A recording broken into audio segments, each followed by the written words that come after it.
Do you want to know how to thrive in the stock market?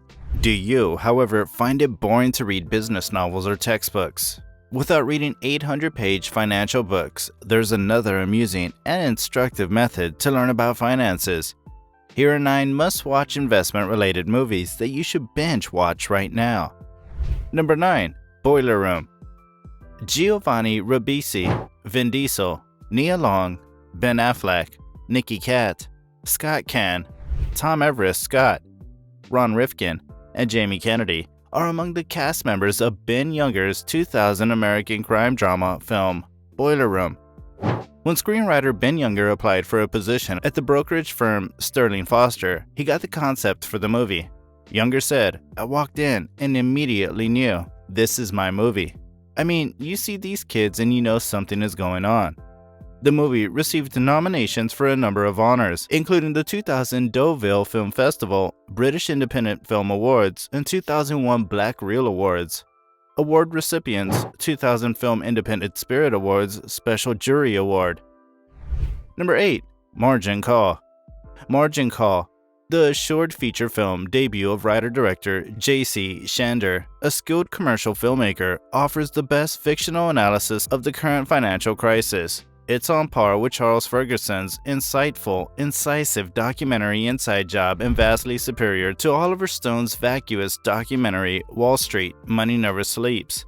It's comparable in many respects to the 1992 movie adaptation of David Mamet's famously filthy play Glengarry Glen Ross, not least because both films starred a stellar ensemble cast that included Kevin Spacey. The action of Glengarry Glen Ross takes place over the course of a few days in a shady provincial branch of a large corporation where frantic salespeople peddle worthless real estate. The Manhattan headquarters of a reputable financial bank initially appears to be where Margin Call, which is likewise spread out over about 36 hours, is situated. Aside from their Hugo Boss and Armani outfits and the stainless steel and plate glass skyscraper they work in, there is little to distinguish the suave Wall Street executives receiving $1 million bonuses from the crooks in Glengarry Glen Ross in 2008, when the subprime crisis is in full swing. Number 7. Barbarians at the Gates. Like us, the majority of people believe Larry Gilbert is brilliant. A significant turning point in the history of corporate America in the 1980s is the tale of H. Ross Johnson and the ascent of Nabisco. The book Barbarians at the Gate, which served as the inspiration for the movie, goes into great detail about such extraordinary steps that led to the greatest corporate takeover in U.S. history to date. This story is based on a true story. James Garner, who portrays Johnson, the Canadian door-to-door salesperson whose ascent through the American corporate system serves as the story's central focus, is one of the main characters. Henry Kravitz, played by Jonathan Pryce, at his most obnoxious, leads a life so chilly that you'd need a blowtorch to warm his wife, Carolyn Rome, a self-indulgent, self-described fashion designer. During the holidays, real-life Rome can be spotted sporadically hanging holiday bunting on the Good Morning America set. Jim Robinson, the former chairman of American Express, played by Senator Fred Dalton Thompson, demonstrates what it's truly like when your wife has complete power over your finances and every other aspect of your life. Joanna Cassidy, who is a legend in her own eyes, and Peter Reichert, who portrays Peter Cohen, are excellent members of the supporting ensemble. Leilani Sorrell Ferrer, who played Sharon Stone's friend in the film Basic Instinct, as well as David Rash and Jeffrey DeMunn. If you don't have time to read the book, go see the movie instead, which HBO produced using one of Gilbart's fantastic made-for-cable scripts. All Out Laughter also has some educational value. You might wonder after seeing the movie, who paid for all the corporate extravagance, inefficiency, idiocy, feeding of big egos, and obvious disrespect for the little people. Number 6. Too Big to Fail. The HBO original film Too Big to Fail demonstrates how each of the big financial institutions fell victim to reckless bets made with borrowed funds.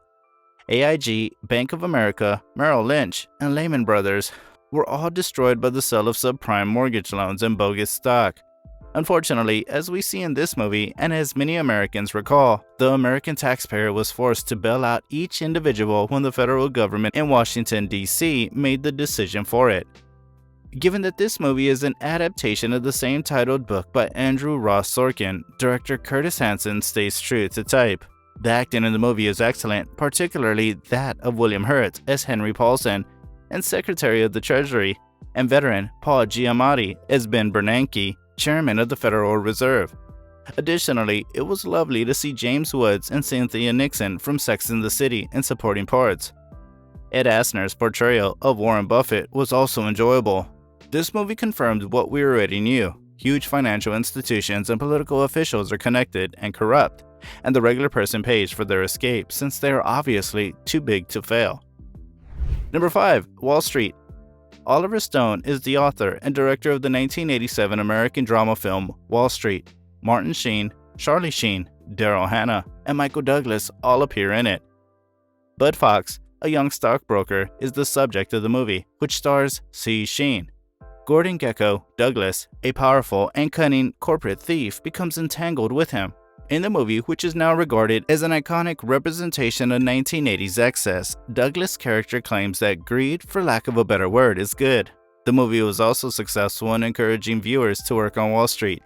People still approach Sheen, Douglas, and Stone and claim that their different characters in the movie inspired them to become stockbrokers, according to Sheen, Douglas, and Stone. Number 4. Trading Places. A dark comedy, a holiday film, and a social satire?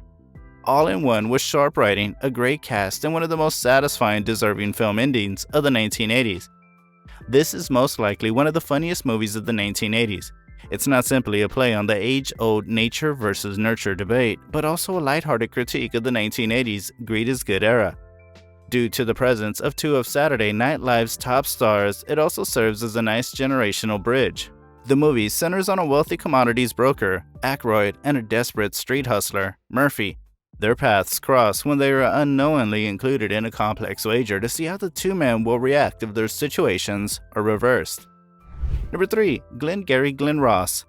In terms of the caliber, quantity, and variety of their work, few current writers for the stage, TV, and film have come close to David Mamet.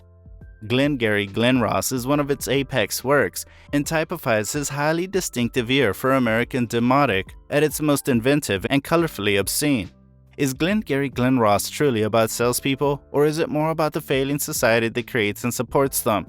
Undoubtedly, it rivals Wall Street as one of the most uncompromising perspectives of a mindset that influenced a generation of stockbrokers and salespeople during the 1980s and 1990s. The men in Glengarry Glen Ross didn't just say that greed is good, they actually lived it. Gordon Gekko may have said it, each of the film's unsavory characters is worse than one before them, and the plot revolves around them to create a gripping drama. Similar to Reservoir Dogs, which was released in theaters the same year, our attention is drawn to the characters' complexity rather than their lack of virtue. Number 2. The Big Short. The movie The Big Short will confirm your darkest skepticism about Wall Street while simultaneously renewing your confidence in Hollywood. It is both a true crime story and a hilarious comedy, a heist film, and a scorching polemic. The movie sets a very high bar for itself. It was written by Charles Randolph and Adam McKay, Anchorman 2, and was directed by Mr. McKay. It was also released during the Star Wars holiday season. Following the format of Michael Lewis's best-selling nonfiction book, it seeks to both explain the financial crisis of 2008 and to inject some excitement and pleasure into the dry, complicated abstractions of high finance. The major banks all engaged in fraudulent criminal activity. The US government bailed them out at the expense of the little guy, and there is no indication that the banks won't do something similar to the same thing all over again, according to the angry, pessimistic conviction that underlies the film. You may disagree if you want, however, this film makes its point using both cinematic excellence and indisputable evidence. Number 1. Wolf of Wall Street. The transformation of a wolf into a sheep is attempted to be portrayed into the movie. A wealthy stockbroker's aggressive, regal nature eventually gives way to that of a timid educator who is striving to make a living by teaching others. Belfort, the main character, experiences a variety of highs and lows in his life, including money, women, and drugs. After his initial successes, he began to think that happiness comes from money. He was so intoxicated by his wealth that he was blind to the danger that was waiting for him.